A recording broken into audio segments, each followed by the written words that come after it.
On your special post-trade deadline edition of Locked On Raptors, Davion Mitchell's out, James Wiseman in, and Chris Boucher will be a Toronto Raptor for the rest of time. Plus, Jake Madison of Locked On Pelicans stops by for a little Brandon Ingram intel. It's all coming up. Thanks for hanging.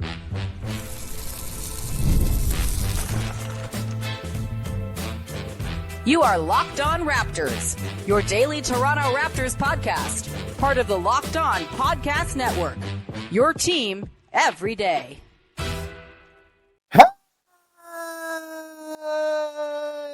What's going on? And welcome to another episode of Locked On Raptors, part of the Locked On Podcast Network, your team every day. It is Thursday, February the 6th, and I'm your host, Sean Woodley, coming at you for a second time today.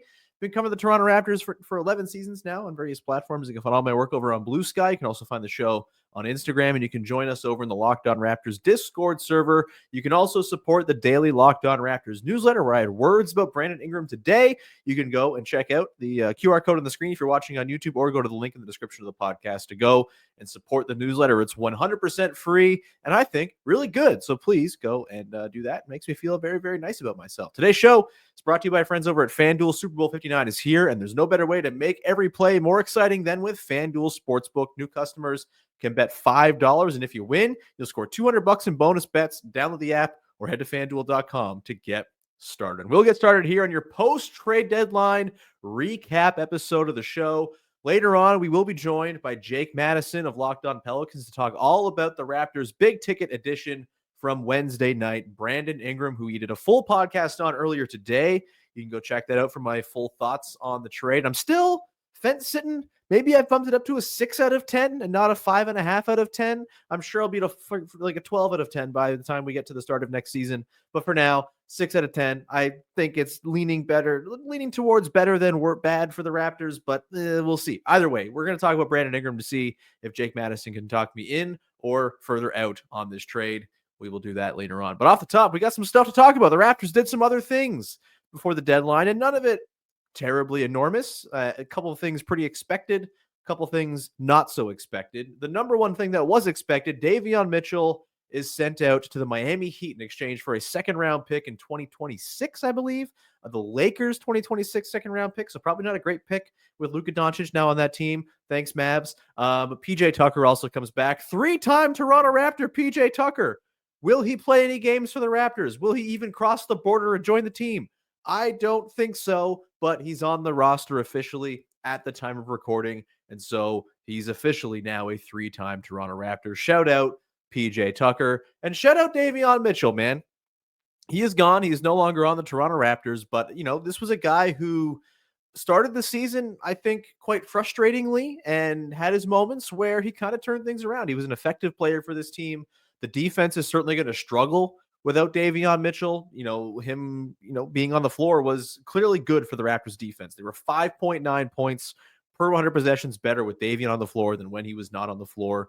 The defense is going to suffer. But this, I think, goes into my general theory about what the Raptors are going to do the rest of the season. It's going to be a lot of rookies, including Jamal Shed, who is now very clearly the backup point guard of the future.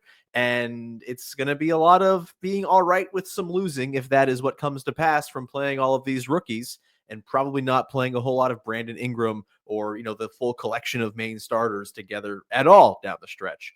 But yeah, no more Davion. He's headed to Miami. We'll see how he fits in there. As far as the return, you get a 2026 second round pick. It's fine. Like, you weren't going to get much for Davion Mitchell. That's fine. And you weren't going to be able to pay him either. When you made the trade for Brandon Ingram, you basically ruled out any chance that Davion Mitchell was going to be re-signed by this team, just because there's no money to do that with. You're not going to go into the luxury tax for Davion Mitchell. As fun as he's been, and as much as I know some people really love him, it's just he was never someone the Raptors were going to pay beyond this year. And he's actually maybe kind of earned himself something resembling a check this coming off season. It's not going to be the Raptors to give it to him, and they just wouldn't have been able to squeeze it in, barring Brandon Ingram taking $30 million a year and giving the Raptors all kinds of wiggle room under the tax. It was just never going to happen, and that's fine. You had him in here. Ultimately, the return for Jalen McDaniels is 3 second-round picks and a half season of Davion Mitchell. You could do a whole lot worse for a guy who was maybe the worst rotation player in the NBA last season, who no one wanted around by the end. not such bad business. You get that Blazers second rounder, which they hung on to in the Ingram trade, which is kind of a big deal. Jamal Shed became a Raptor out of this trade too. We'll see what they do with this second rounder. They probably trade it by the time the 2026 draft comes around because that's how second round picks go. But yeah, Davion Mitchell no longer a Raptor. Rookie city from here on out, man. Defense is going to be a lot worse, but I think it's like a short term sort of in this season type of thing. They can find a way to survive on defense without Davion Mitchell going forward. Jamal Shed, I think, has a lot of defensive juice to tap into, especially once he figures out his fouling issues. He loves to foul. He's very aggressive, super in guys' shirts as he sort of tamps that down, gets a better whistle because he's got more of a reputation for being a feisty on-ball defender. That's all going to work itself out. I think Jamal Shed has a pretty high level of on-ball defense in him down the line. He's a clear, obvious, perfect replacement for Davion Mitchell long-term. You're not going to miss Mitchell all that much as he ended up being kind of a fan favorite and, guy who brought some nice moments during his time at the Raptors. And credit to him, man, he probably earned himself a couple more years in the NBA with his play this year. And that's really cool to see for him. Best of luck to Davion Mitchell with the Miami Heat. The other thing that happened today is a thing that didn't happen. Chris Boucher does not get traded. Seemed like he was still very much in the mix. Lots of reporting that, the Nuggets are in on him and this stuff, but it did feel like after the Ingram trade as well, that totally changed the financial picture for the Raptors and what they were able to do with their expiring guys. Chris Boucher, much like Kelly Olynyk and Bruce Brown and Davion Mitchell, I thought the original plan was going to be ship them out for picks, bring back, guys who are, on the books for next season, and then kind of do the trade the veterans at the deadline thing again next year. They, of course, went and got Brandon Ingram instead, which frankly, I would prefer to do that. Go get some talented guys and not sort of play the wheel of meh veterans who you got to ship out for second round picks every single year. This is a much higher upside play. I got into my, ups and downs in terms of my overall feelings on the trade on the pod earlier this morning. But again, like very clearly a buy low win in terms of just getting talent in the door. And because they did that, the option to then take money back in exchange for a guy like Chris Boucher was no longer there. And if you think about the Nuggets, for example, the sort of construction that was thrown around a bunch was, could you get maybe Deron Holmes in addition to taking on the money of Dario Saric and or Zeke Naji? So that's something that the Raptors could pull off. Not a thing they could pull off after taking on Brandon Ingram and presumably paying him this summer if they don't extend him before that. There was just going to be no room to bring in Zeke Naji. And again, much like Davion Mitchell, have him on the books and duck the tax. And so a lot of the options went off the board there with Chris Boucher.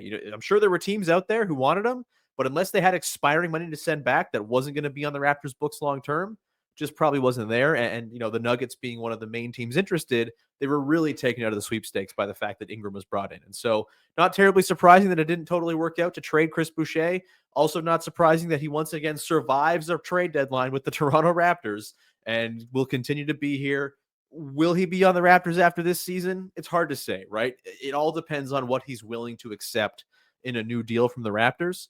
I don't think he's going to be getting a pretty handsome payday from the Raptors if he wants to stick around, because as we've talked about, blue in the face at this point, Ingram being on the team means they're very close to the tax after they sign him for next year. And, the RJ Barrett's going to be kind of, if they pay too much for Ingram, is Barrett going to be dealt in the summer? Like that's the next domino to fall. But there is like a little lane they can find, a little needle they can thread where they can get everybody paid and not be over the tax. That's not going to be possible if they give Chris Boucher similar money to what he has right now. But again, if he wants to come back and be on a minimum and make a few $1,000,000 to be the Raptors Udonis Haslem for the next handful of years, I'm sure the Raptors can find a way to do that as well. So yeah, Chris Boucher, still the longest serving Toronto Raptors, still the last member of the championship team. Kind of fun that he's still around, honestly. And we'll probably get some more fun pops of crazy 20-point quarters down the stretch, assuming it doesn't keep the Raptors from losing games, which I think is what they really want to do down the stretch here. James Wiseman, also very quickly, the last bit of business for the Raptors today. Will he even be around? It's tough to say. He was picked up from the Indiana Pacers. If you're not familiar, James Wiseman tore his Achilles in the first game of the season for the Pacers after a pretty encouraging preseason. Sucks for him. It's terrible.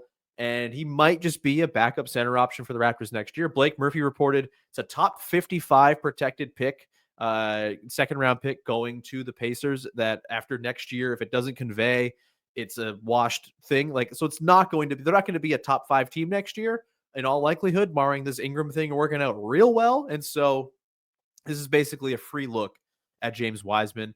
Blake mentioned that, there could be some potential for them to just move on from him and waive him before it ever gets to the point that they got to pick up his option for next year. It's like $2.5 million. You could do worse. I mean, this team is going to need a backup center at some point. Maybe Orlando Robinson gets the job. I'm sure Jonathan Mobo will get some run there too. But as it stands right now, James Wiseman also a potential option to be a backup third big man next year. And hey, rooting for him. It'd be awesome to see him finally get a foothold in the NBA after struggling and having a ton of injuries kind of set him back in the early part of his career here. We're going to leave the recap of the deadline there. Nothing crazy. All pretty expected outside of Chris Boucher not getting traded. Nothing super world changing. The thing that is world changing is Brandon Ingram. And we're going to come back on the other side and bring in Jake Madison of Locked On Pelicans to talk all about Ingram. What's his capacity for adaptation? Can he fit with Scotty Barnes? What's the defense look like? We'll get it from a guy who's been watching Brandon Ingram for a long time and is very good looking. Jake Madison coming up in just one sec.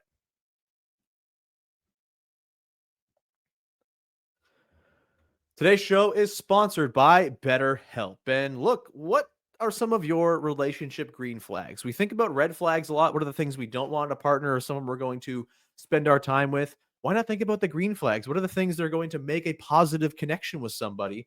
With therapy, you can help identify them, actively practice them, and even embody that green flag energy yourself, whether you're dating, married, building a friendship, just working on yourself. Therapy can help you form relationships that love you back. Therapy also helps you to develop boundaries and improve your communication skills. Communication, really important in any relationship that you want to be successful. BetterHelp makes it easy by offering online therapy with over 30,000 licensed therapists to choose from. And if you need to switch therapists, you can do so at no extra cost anytime. Discover your relationship green flags with BetterHelp. Visit BetterHelp.com/LockedOnNBA today. You get 10% off your first month. That's BetterHelp, HELP.com/LockedOnNBA. All right, joining me now on Locked On Raptors is a much handsomer guy with a beard. It is Jake Madison from Locked On Pelicans. Here to give us a little Brandon Ingram intel. Well, I got to tell you, Jake, I have not been watching a lot of New Orleans Pelicans basketball this year. I mostly just check in on how my pal King Cake Baby is doing. Otherwise, not been top of my league pass rankings. Obviously, Brandon Ingram, a guy who owns the Raptors, and I think a lot of Raptors fans are excited because many of his best games have come at the expense of the Toronto Raptors over the years. But you're here to give us a little intel. You're going to give us some detail on the defense and the fit with Scotty Barnes and his capacity for adaptation. But off the top here, Jake, I just want to ask you a couple of questions. First off, if you were trying to talk a Raptors fan who's like skeptical about this trade, this fit, the player Brandon Ingram, which I think I'd probably classify myself as. I know there are a lot of Raptors fans who are super into this. I'm a little more on the fence. The fit I'm quite concerned about. I like the buy low element of it all, but the fit I'm a little bit meh on, and the health and all of that. But if you were trying to convince me to be more excited, what would you say? Look, he's a guy that can easily score 25 points per game in the NBA, and those guys don't, there's some of them, but they're not a ton of them around the league. And when you get one for pretty cheap, and look, it was essentially, in my opinion, a first-round pick, a second-round pick, and you could probably call it another second-round pick for Kelly Olynyk too, right? I don't think Bruce Brown Jr. has a ton of value here. If that's all you gave up, as you mentioned, it's a buy low swing that doesn't really harm you necessarily in the long term. And I think sometimes it's just worth taking those kind of chances. And, with a change of scenery, with the way kind of things ended for Brandon Ingram, he's going to be plenty motivated if and when he does play for Toronto. So this is a guy that can score at all three levels, even if he tends to kind of default to mid-range jumpers more than you'd like at the rim or three, but can do all three things. He's also a very good passer too. He has really court vision. He can be a very unselfish player.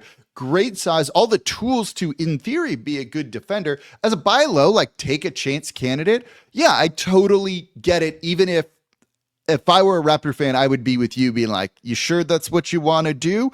But again, he can score 25 points per game. Like, this is someone who can give you 25, 5, and 5 pretty regularly with the right pieces around him. That's a really good player, in my opinion.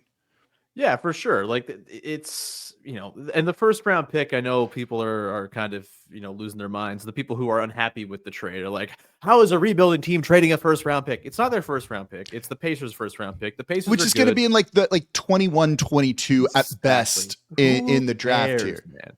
You're not I getting also someone as talented as Brandon Ingram there for sure. Yeah, exactly. Like it's a bird in hand kind of situation. I also think, look, he's a good dude. He's a good dude. There has not been 1 ounce of off-court drama or trouble or anything like that. Look, he didn't get the contract extension he wanted from the Pelicans this offseason, and you didn't see him go Jimmy Butler-esque on the team. It wasn't messy at all, right? Like it was just we can't agree to this.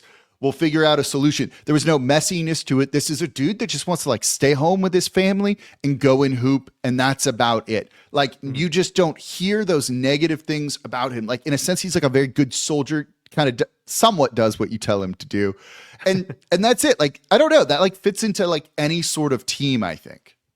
Yeah, for sure. And yeah, it just, again, the buy low of it is like just pretty obvious. I guess like what happened?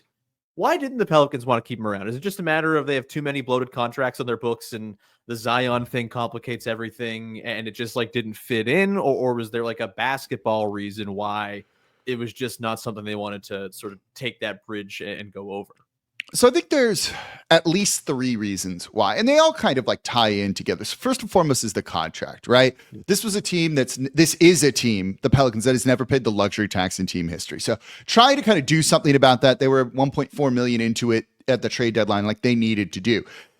With Trey Murphy's extension kicking in, he goes from 5 million to 25 million next year. That adds 20 million to the books.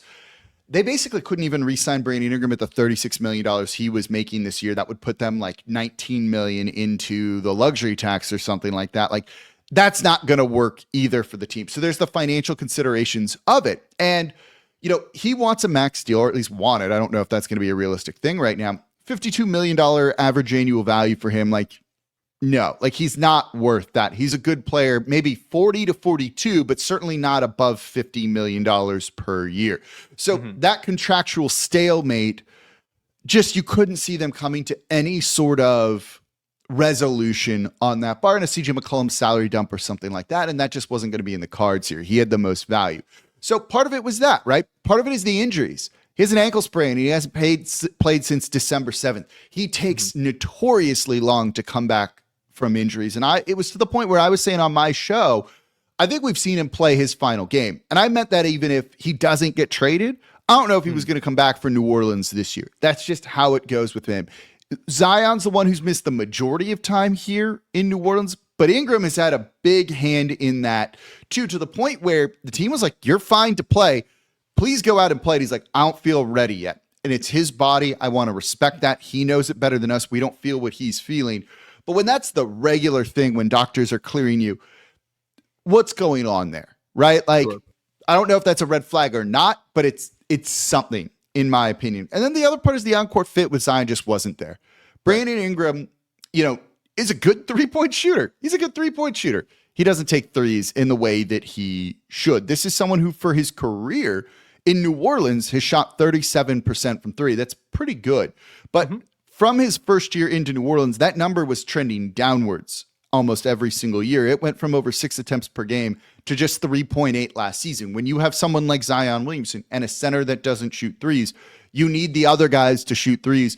And I can tell you this, Brandon Ingram was basically unwilling to do that last year. Was like, no, I'm going to shoot mid-range jumpers, long mid-range jumpers at that, and I'm not going to shoot threes. This year, it's trending in the right direction in the limited games that he's played. But a lot of it was that. It was just he was unwilling to change his shot profile, and that's maybe some stubbornness when it comes to him. So it's all of those reasons that I think just kind of led to what felt like an inevitable exit, whether it was at the trade deadline or in the offseason. Yeah, I mean, we'll get into the three-point shooting thing as we talk about his adaptability as a player, because that's kind of the thing that hangs over all of this is great low talent acquisition. The fit is going to take some buy-in and some adaptation from Brandon Ingram and Scotty Barnes, by the way. Like those two guys, I think the most is hanging on them to kind of figure this out and maybe alter the way they play a little bit. I kind of shared the graphic on the show earlier today of just like how identical their shot charts look, their shot maps. Like they're going to have to not step on each other's toes. There's going to have to be concessions made there one way or another from both guys. Before we do that, back to the injury thing. Because look, that's if you're concerned about Brandon Ingram, that's a big thing hanging over this, right? The Raptors are gonna have to pay him, and the injury thing is a thing. I have to ask you about this sort of Pelicans medical staff stuff because like that's always a thing. Dyson Daniels, I think, talked about it. This has been an ongoing thing they used to share. Do they still share medical staff with the Saints? Like that, it's been an ongoing storyline with the Pelicans as they've been a team that's had a lot of injuries over the years. And you just hear stuff about their medical staff. Is there hope that the Raptors, the medical staff that made Kawhi Leonard get through an entire season, are going to be able to kind of fix what's been wrong with Ingram or prevent injury? Or is it just that Ingram's like a tall, spindly guy, and sometimes you're just going to get hurt when you have that build? Please tell me this is just on the Pelicans medical staff, Jake. So I'd like to tell you it is, but I'm not sure. And this is actually something that I will be watching, because if all of a sudden Brandon Ingram does go to Toronto, re-signs, let's say, and is like healthy the rest of his career, we're going to use that to kind of point to something here in New Orleans. So like the way I look at it is this, is like, look, it's really tough to read into that stuff without kind of knowing what goes on behind the scenes. So when David Griffin took over, the year they drafted Zion, the year they traded Anthony Davis, they hired Aaron Nelson from the Phoenix Suns. That was like one of the dudes with one of the best reputations in the league, right? Revitalized Stoudemire's career, Sean Marion's career, Steve Nash's career, a number of guys' career, right? And then he came here and like things fell apart. And I can tell you that the players did not get along with his view of things. And I think there was a lot kind of swirling around that maybe like the league had passed Aaron Nelson by and he wasn't adapting as much. So the other year, they got rid of him. They completely retooled. They call it the player performance and care team here, but it's the medical staff. And they were healthy last year. Ingram played a good amount of games. Zion played a ton of games. It looked like it worked.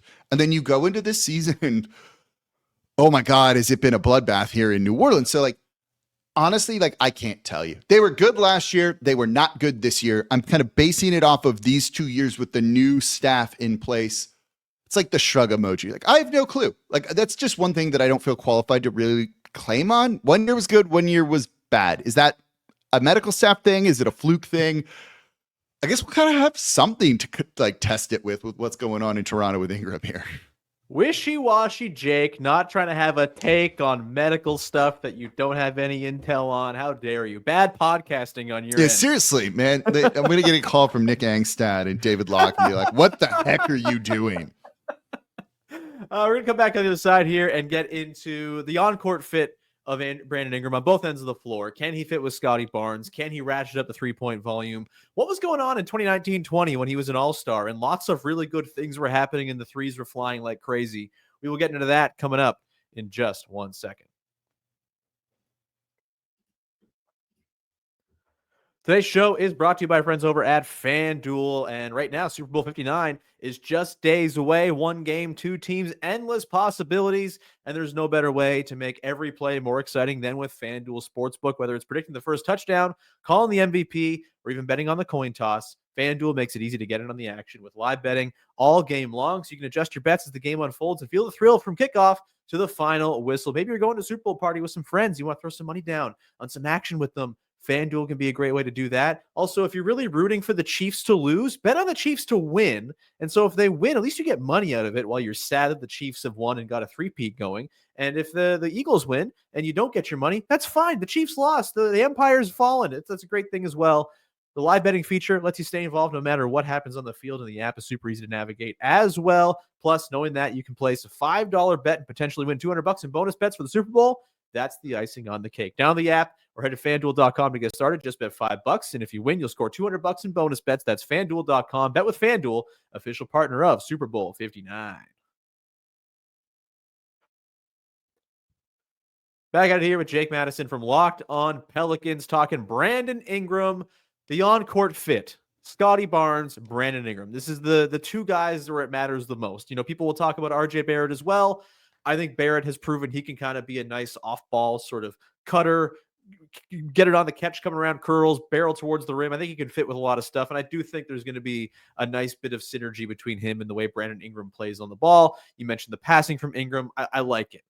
The Barnes fit is where this thing either goes or doesn't go. Barnes is the best player on this team. Barnes is the guy the whole thing is built around. And if you bring in Brandon Ingram and the fit sucks, this trade does not look good. The big question for me, Jake, all along the last couple of years has been every decision the team makes has to be through the lens of, does this optimize Scotty Barnes?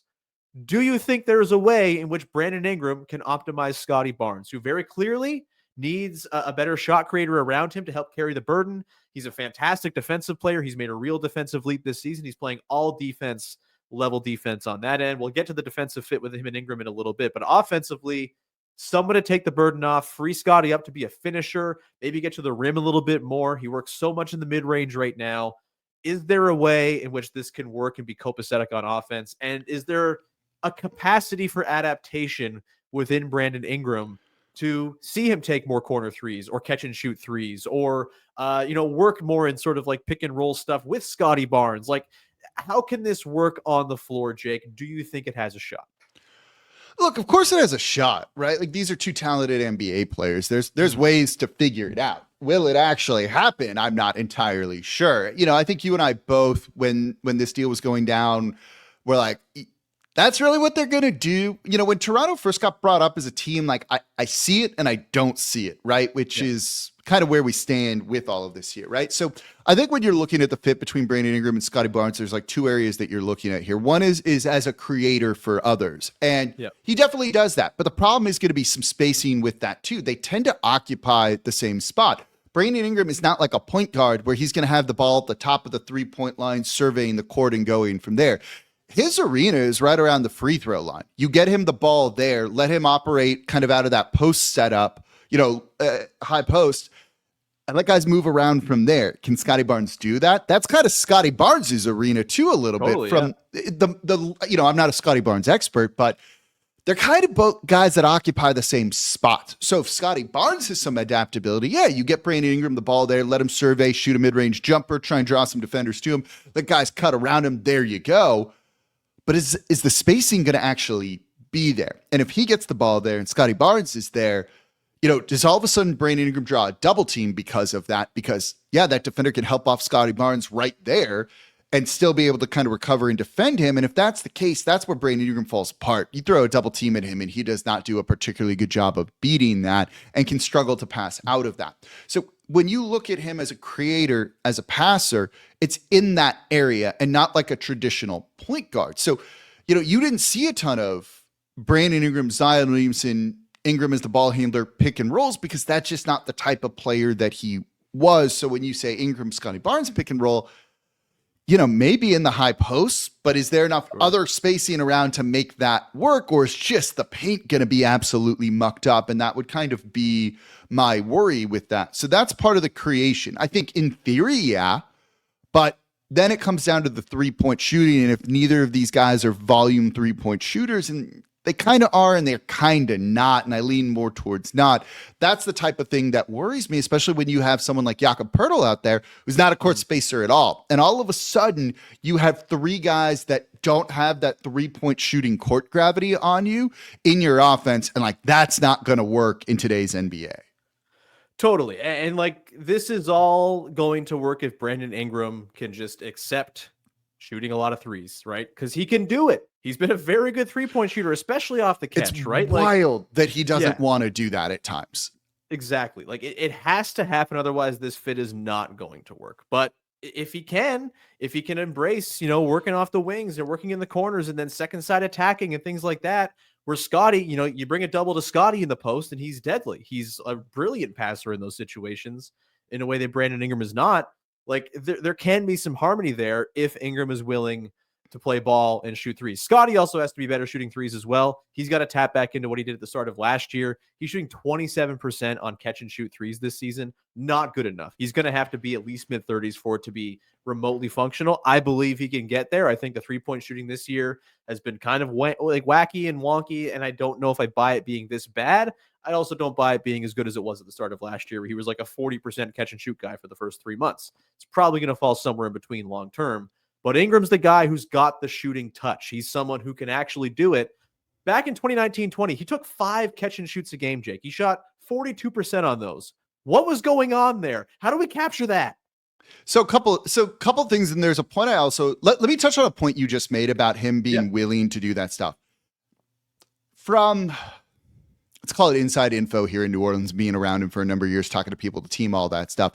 He has not been willing. Like, I will say that. Like, I think that's pretty safe. I feel comfortable saying that. He has not been willing to do it. There were a lot of issues last year where the Pelicans won 49 games and they were like, dude, shoot more threes. And he was like, no, I'm going to take mid-range jumpers because that's my game.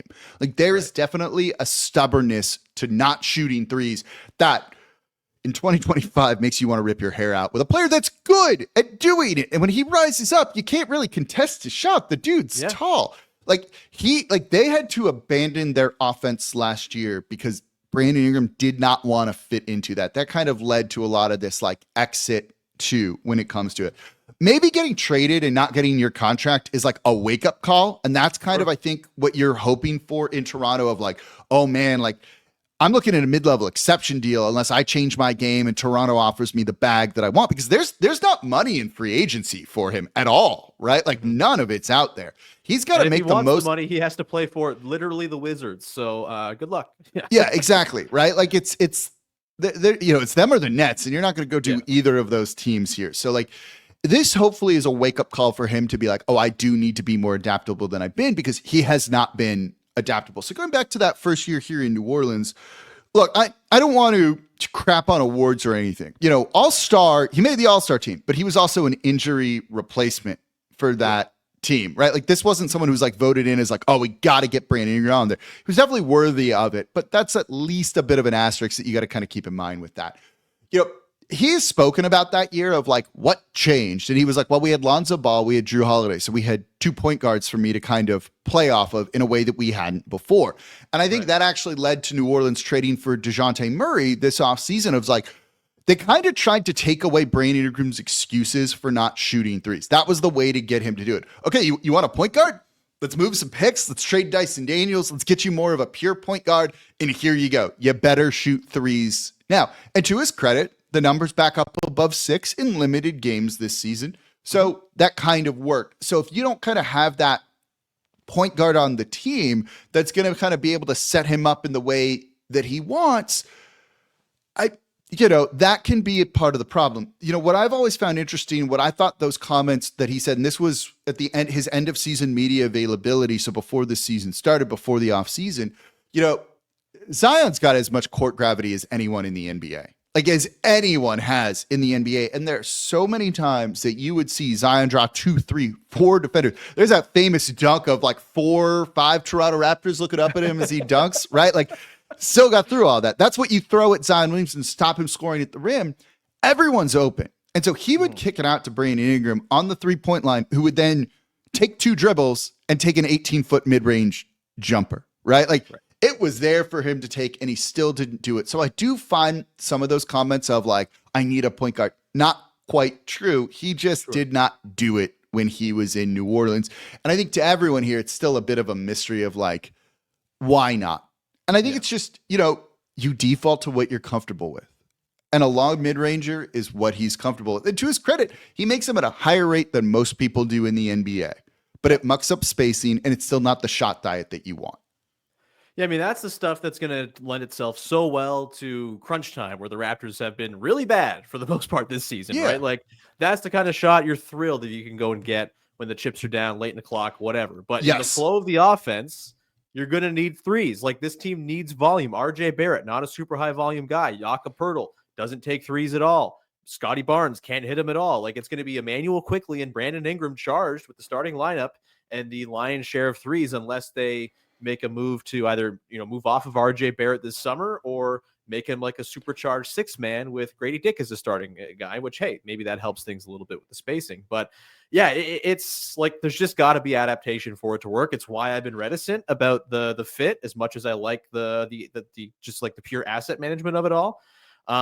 And, hey, look, Scotty Barnes is a really good playmaker. He can set guys up. He can put guys on the platter. I think Emmanuel Quickley has a lot more playmaking juice to tap into than he's really shown this year, where he's played 11 games and it's been super wonky and up and down, and he's never really found a rhythm. I think they can make it work. And look, this is a big bet on Darko Rajakovic, a guy who is renowned for getting guys to buy in to sort of doing things and streamlining guys. He turned RJ Barrett into this sort of, trim the fat, does all this beautiful stuff and scores efficiently without all of the fluff he used to have. Like, that's going to be the test case where can you replicate what you did with RJ Barrett and get the best of the Brandon Ingram on offense? Like, that's how this fit works. It's a lot easier said than done when a guy's 9 years into his career and has been doing things a certain way. And again, like, it's just a comfort thing, right? Defense quickly here, Jake, before we wrap up. Pelicans have had good defenses with Brandon Ingram on the team. They've had bad defenses with Brandon Ingram on the team. He himself, not necessarily considered much of a stopper, but he is long. He's very long. He's a large man. And I think a Ingram, Scotty, Jakob Poeltl 3-4-5, there's a lot of potential there for that to be pretty hard to score on. I know the perimeter defense for the Raptors, not exactly something to write home about, especially now that Davion Mitchell's been traded and the head of the snake is gone. But you know, they'll have offense in that position now, which is better. But like, can Ingram fit into a good defense? Is he going to be exposed if he's playing wing defense next to, say, RJ Barrett or Grady Dick, who are not necessarily great shakes as wing defenders? Like, can he guard the best guy on the opposing team? Is that going to have to be Scotty? Where can Brandon Ingram fit in defensively within this team? And can they get by with his deficiencies just because, again, he's very long arms, pretty good in basketball, as it turns out. Yeah, right. Size, height, shocking length, that it matters here.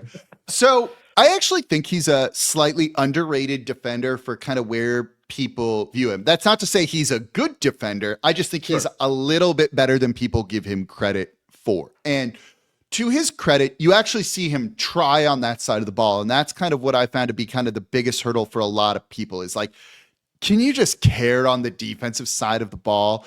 And look, maybe in this type of offense where people are healthy for Toronto, he's carrying a slightly less offensive load, and that gives you more energy to use on defense, and thus you usually see defense go up when that's the case. So I'm actually pretty optimistic about what you'll see from him defensively there. Is he elite? No.